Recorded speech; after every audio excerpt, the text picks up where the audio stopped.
نحمده ونصلي على رسوله الكريم أما بعد فأعوذ بالله من الشيطان الرجيم بسم الله الرحمن الرحيم رب اشرح لي صدري ويسر لي أمري واحلل عقدة من لساني يفقهوا قولي۔ رمضان المبارک میں جہاں ایک طرف انسان اللہ کے حقوق ادا کرتا ہے، وہاں دوسری طرف انسانوں کے حقوق ادا کرنا بھی بے حد ضروری ہے۔ انسان رمضان کی روح کو، روزے کی روح کو اس وقت تک نہیں پا سکتا جب تک کہ وہ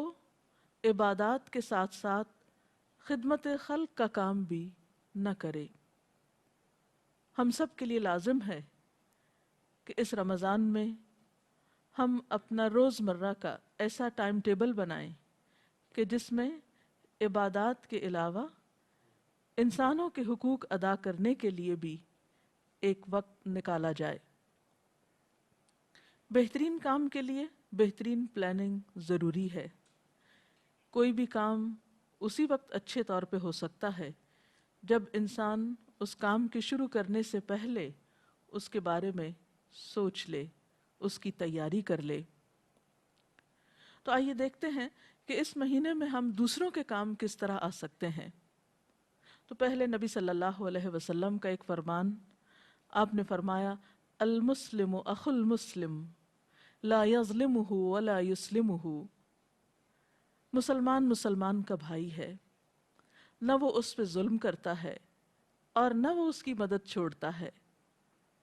جو کوئی اپنے بھائی کی حاجت پوری کرنے میں لگا ہو، یعنی ایک شخص جب دوسرے کی ضرورت پوری کرتا ہے تو اللہ تعالیٰ اس کی حاجت پوری فرمانے میں لگ جاتے ہیں۔ یعنی اگر ہم دوسروں کے کام آتے ہیں تو اللہ تعالیٰ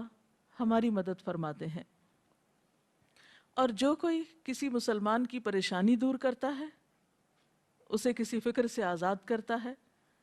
اس کا کوئی دکھ دور کرتا ہے، اس کے کسی کام آتا ہے، تو اللہ تعالیٰ اس شخص کے اس عمل کی وجہ سے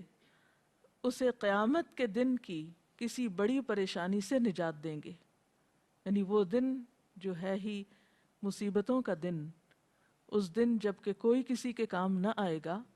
تو ایسا شخص اللہ کی خاص رحمت میں ہوگا جو دنیا میں لوگوں کی مشکلات آسان کرنے کے کاموں میں لگا رہتا ہے۔ پھر فرمایا جس نے کسی مسلمان کی پردہ پوشی کی، اس کا کوئی عیب ڈھانکا، اللہ تعالیٰ قیامت کے دن اس کی پردہ پوشی کر دے گا۔ لہٰذا ضروری ہے کہ ہم اپنے رمضان ٹائم ٹیبل میں انسانوں کے دکھ دور کرنے کے پروگرام بھی بنائیں۔ اس میں کئی ایک کام ہو سکتے ہیں، مثلاً نمبر 1، محروم طبقات کا خیال رکھنا۔ اپنے ارد گرد نظر دوڑائیے، اپنے آس پاس دیکھیے، اپنے ہمسایوں میں، اپنے رشتہ داروں میں، اپنے محلے والوں میں، اپنی بستی میں، اپنے شہر میں، اپنے علاقے میں، کہ کون سے لوگ ایسے ہیں جو ضرورت مند ہیں، جو کسی دکھ، تکلیف یا مصیبت کا شکار ہے۔ پھر یہ دیکھیے کہ آپ کتنی استطاعت، کتنی ہمت اور کتنی طاقت رکھتے ہیں ان کے کام آنے کی، اور اس کے بعد تھوڑا یا زیادہ کچھ نہ کچھ حصہ ضرور ڈالیے۔ نبی صلی اللہ علیہ وسلم نے فرمایا جو شخص بیوہ عورت یا مسکین کی خبر گیری کرتا ہے، کیونکہ یہ بھی ایسے لوگوں میں سے ہیں جنہیں دوسروں کی مدد کی ضرورت رہتی ہے، تو فرمایا وہ اللہ کے راستے میں بھاگ دوڑ کرنے والے کے برابر ہے۔ اسی طرح آپ نے یہ بھی فرمایا کہ وہ شخص رات کو جاگنے والے اور دن بھر روزہ رکھنے والے کی مانند ہے۔ یعنی جو کسی بیوہ اور محتاج اور مسکین کی خبر گیری رکھتا ہے، یعنی ان کی ضروریات کا خیال رکھتا ہے۔ ہو سکتا ہے کہ آپ کے رشتہ داروں میں ایسی خواتین موجود ہوں، ایسے افراد موجود ہوں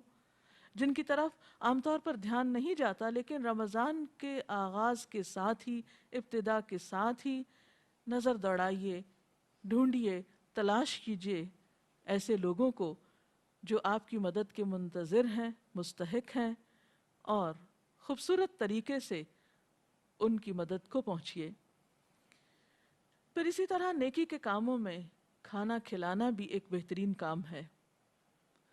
گھر والوں کو تو انسان کھلاتا ہی ہے، اپنے عزیزوں، دوستوں، رشتہ داروں کی بھی دعوت کرتا ہے،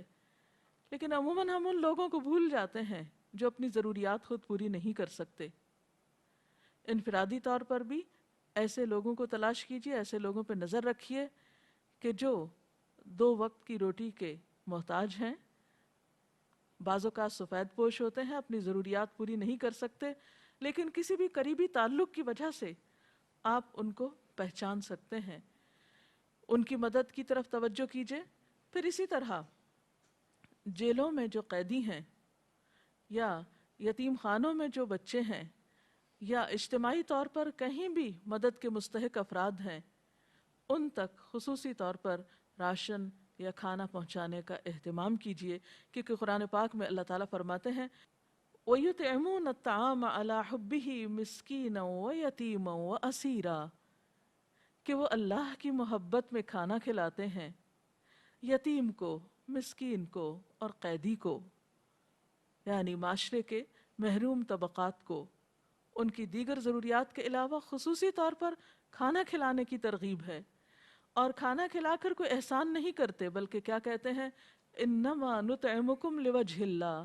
لا نرید منکم جزاء ولا شکورا، کہ ہم تو تمہیں صرف اللہ کی خاطر کھلاتے ہیں، تم سے نہ کوئی بدلہ چاہتے ہیں اور نہ شکریہ چاہتے ہیں، یعنی بالکل بے غرض ہو کر، بے لوث ہو کر وہ انسانوں کی خدمت کرتے ہیں، کیونکہ اللہ تعالیٰ بہترین جزا دینے کے لیے کافی ہے۔ پھر اسی طرح خصوصی طور پر ہمسایوں کا خیال رکھا جائے۔ آپ صلی اللہ علیہ وسلم نے فرمایا وہ شخص مومن ہی نہیں جو خود تو پیٹ بھر کے کھانا کھا لے اور اس کے پاس اس کے ہمسائے بھوکے رہ جائیں۔ ہمسایوں میں وہ لوگ بھی ہو سکتے ہیں جو ضرورت مند نہیں، اور وہ لوگ بھی ہو سکتے ہیں جو ضرورت مند ہیں۔ ایسے میں خصوصی طور پر ضرورت مندوں کا خیال اور عمومی طور پر حق کے ہمسائیگی کا خیال، یعنی ضروری نہیں کہ آپ ہمسایوں کا خیال صرف اس وقت رکھیں جب وہ ضرورت مند ہوں، ہمسایوں کا خیال ہمیں اس وقت بھی رکھنا ہے جب وہ ضرورت مند نہیں، کیونکہ ان کا ہم پر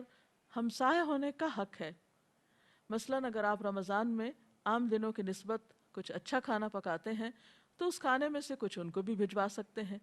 ویسے بھی آپ صلی اللہ علیہ وسلم نے خواتین کو خاص طور پر اس بات کی تلقین کی ہے کہ کھانا پکاتے ہوئے ہمسائے کے حق کا خیال رکھیں، اور کوئی خاتون اس بات کو برا نہ سمجھے، شرمائے نہیں، اگرچہ وہ اپنی ہمسائی کو بکری کے کھر ہی تحفے میں کیوں نہ بھجوائے، یعنی اگر کوئی بہت بڑی ڈش نہیں، بہت بڑا اہتمام نہیں، تو معمولی چیز بھی جو آپ کو میسر ہے اس سے آپ اپنے ہمسائے کا خیال رکھ سکتے ہیں، اور عام دنوں میں بھی یہ ہونا چاہیے، لیکن خصوصاً رمضان میں۔ ہمسایوں کے علاوہ اپنے رشتہ داروں کا خیال، خواہ وہ قریب ہوں، ہمسائیگی میں ہوں یا دور ہوں، ان کو بھی خصوصی طور پر یاد رکھیں۔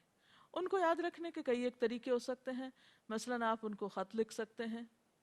رمضان کے بارے میں کچھ اچھی باتیں بتا سکتے ہیں اس خط میں، ٹیلی فون پر مبارک دے سکتے ہیں، رمضان کی آمد پر متوجہ کر سکتے ہیں، نیکی کے جو کام آپ خود کرنے کے لیے نیت اور ارادہ کر رہے ہیں آپ ان کے ساتھ شیئر کر سکتے ہیں، پھر اسی طرح ان کی ضروریات پوری کر سکتے ہیں۔ اور یہ بھی کچھ ضروری نہیں ہے کہ رشتہ دار اگر غریب ہوں یا مسکین ہوں تو اسی صورت میں ان کا خیال رکھا جائے۔ رشتہ دار ہیں، ان کا حق رشتہ داری کی بنا پر ہے، لہٰذا ان کو اس موقع پر یاد کرنا، انہیں اس بات کا احساس دلانا کہ آپ ان کو یاد رکھتے ہیں، آپ ان کی کیئر کرتے ہیں،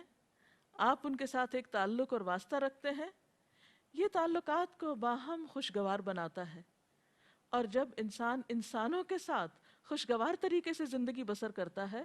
تو یہ چیز بھی انسان کے اندر خوشی اور سکون پیدا کرنے کا سبب اور ذریعہ بنتی ہے۔ پھر اسی طرح بیماروں کی عادت، عموماً انسان اس مہینے میں بہت عبادت میں مشغول ہو جاتا ہے، ہم اپنے ایک مخصوص ٹائم ٹیبل کو فالو کرتے ہیں، اتنے بجے اٹھنا ہے، اتنے بجے سحری بنانی ہے، اتنے بجے کام ختم کرنا ہے، اور اسی طرح کے بہت سے اپنے ذاتی عبادت کے پروگرام۔ اس میں عموماً ایسا ہوتا ہے کہ انسان بیماروں کو یا ایسے لوگوں کو بھول جاتا ہے جو اس کی مدد کے مستحق ہو سکتے ہیں۔ تو اس میں جاننے والے بیمار بھی ہو سکتے ہیں اگر خدا نخواستہ کوئی کسی تکلیف میں مبتلا ہے، اور ہسپتالوں کے مریض بھی ہو سکتے ہیں۔ بعض اوقات یہ دیکھا گیا ہے کہ ہسپتالوں میں مریضوں کے ساتھ ساتھ ان کے رشتہ دار جو مریض کی کیئر کرنے کے لیے ہسپتالوں کے باہر بیٹھے ہوتے ہیں، ان کی طرف کوئی توجہ نہیں دیتا۔ افطار کے وقت اگر آپ ہسپتالوں کا رخ کریں اور ہسپتال کے باہر بیٹھے ہوئے لوگوں کے جھمگھٹوں میں کھانا پہنچانے کا اہتمام کریں تو یہ بھی نیکی کا ایک بہت بڑا موقع ہو سکتا ہے۔ بیماروں کے لیے اچھی دعاؤں کے تحفے لکھ کر، یا ان کو اگر آپ خود کچھ جانتے ہیں تو زبانی طور پر، یا اگر کوئی دوا کے لیے پیسوں کا محتاج ہے تو اس کی مدد کریں۔ اور یہ ہر شخص اپنے سراؤنڈنگ میں، اپنے آس پاس ضرورت کے مطابق دیکھ سکتا ہے کہ کہاں کون کس مدد کا محتاج ہے، ضرورت مند ہے، کیونکہ نیکی کمانے والا انتظار میں نہیں رہتا، وہ نیکی کے مواقع کی بھی تلاش کرتا ہے۔ یعنی ہمیں صرف اس بات کا انتظار نہیں کرنا کہ کوئی شخص آئے اور ہمیں بتائے کہ فلاں جگہ نیکی کی جا سکتی ہے تو جب ہم اٹھ کر کریں، نہیں، ہم خود بھی نگاہ رکھیں، ہم خود بھی دھیان رکھیں، ہم خود بھی مواقع کی تلاش میں رہیں، کیونکہ کسی کے ساتھ احسان کرنا دراصل کسی کے ساتھ نہیں کرنا، وہ احسان اپنے ساتھ کرنا ہوتا ہے۔ ایک اور بات یہ ہے کہ ہر مومن کا دوسرے مومن پہ حق ہے۔ نبی صلی اللہ علیہ وسلم نے فرمایا، تَرَى الْمُؤْمِنِينَ فِي تَرَاحُمِهِمْ وَتَوَادِّهِمْ، تم دیکھو گے مومنوں کو کہ وہ باہم رحم کرنے میں اور ایک دوسرے سے محبت کرنے میں، مہربانی کرنے میں ایک جسم کی طرح ہوتے ہیں۔ جب جسم کے ایک حصے کو کوئی تکلیف پہنچتی ہے تو باقی سارا جسم جاگ کر اور بخار میں مبتلا ہو کر اس بیمار حصے کا ساتھ دیتا ہے۔ مثلا آپ کی آنکھ میں تکلیف ہے یا سر میں تکلیف ہے تو باقی جسم کو بھی قرار اور چین نہیں آتا۔ تو امت مسلمہ تو باہم ایک دوسرے کے لیے ایک جسم کی مانند ہے۔ کیسے ہو سکتا ہے کہ کچھ حصہ اس کا تکلیف میں ہو اور باقی آرام کی نیند سو جائے؟ نہیں، ہمیں جہاں اپنے رشتہ داروں کا خیال رکھنا ہے، ہمسایوں کا خیال رکھنا ہے، وہاں مجموعی طور پر باقی لوگوں کا بھی، امت میں جتنے بھی لوگ آتے ہیں ان سب کی سفرنگز کے بارے میں بھی سوچنا ہے، ان کو اور کچھ نہیں تو دعاؤں میں یاد رکھنا ہے۔ یعنی ہم دعا مانگتے وقت بھی بعض اوقات اتنے خود غرض ہو جاتے ہیں کہ صرف اپنے لیے، اپنے بچوں کے لیے، اپنے رشتہ داروں یا جاننے والوں کے لیے دعا مانگتے ہیں اور باقی لوگوں کو بھول جاتے ہیں، جبکہ مسلمان کا بھائی ہے اور وہ ایک دوسرے کا مددگار ہے۔ اسی طرح جیسے پہلے بھی بات ہوئی، اپنے نوکروں، خادموں اور قریب کے لوگوں کے کام میں کمی کرنا جو ہے، یہ بھی رمضان کے کاموں میں سے ایک کام ہے۔ اور اگر ان نیکیوں میں سے کوئی نیکی نہ ہو سکے کسی بھی وجہ سے،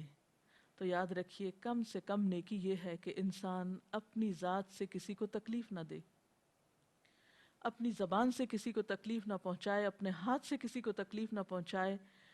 زبان سے ایسی بات نہ نکالے جو دوسرے کے لیے دکھ اور درد کا سبب ہو، کسی کی عزت پر کوئی حرف نہ اٹھائے۔ نبی صلی اللہ علیہ وسلم نے فرمایا،